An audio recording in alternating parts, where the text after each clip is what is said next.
Ал енді қазір өзіңіздің компьютеріңіздің алдына отырып немесе ұялы телефоныңызды қолыңызға алып, жайланып отырып экранға назар аударыңыз. Экранда сіз көздің көруін тексеруге арналған таблицаны көріп тұрсыз. Таблицаға қарап өзіңізге нашарлау көрініп тұрған әріптердің қатарын есіңізде сақтаңыз. Енді жаттығуға көшейік. Жаттығу 60 секундқа созылады. 3, 2, 1, кеттік. Экрандағы картинкаға қараңыз. Сіздің бет-әлпетіңіз бен мойныңызды толығымен бос ұстаңыз. Алдымен бір уақытта 2 шарикке қараңыз, сосын 3 шарикке, кейін барлық шариктерге қараңыз. Жаттығуды сәтті орындау үшін бір ғана шарикке қарамай, назарыңызды картинкаға толығымен аударыңыз. Экранға қарауды жалғастырыңыз және өзіңіздің назарыңызды бейне-тренажерға фокустендіріңіз.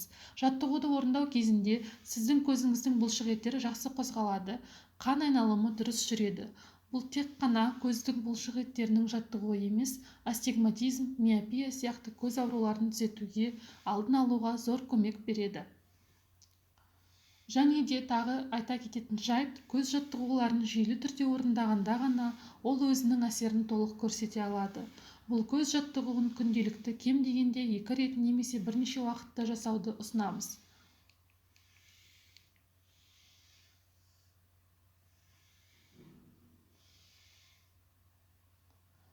Жаттығу аяқталды. Қазір тез-тез көзіңізді жыпылықтатыңыз, ол бұлшық еттерді жайландыру үшін қажет. Енді қайтадан көз тексеру таблицасына қараңыз. Егер сіз бәрін дұрыс орындасаңыз, көзіңіздің көруі жақсаруы тиіс. Дегенмен де сіздің көз бұлшық еттеріңіз жаттықты, ал көзіңіз оттегі мен қорегін алды. Бұл өте пайдалы.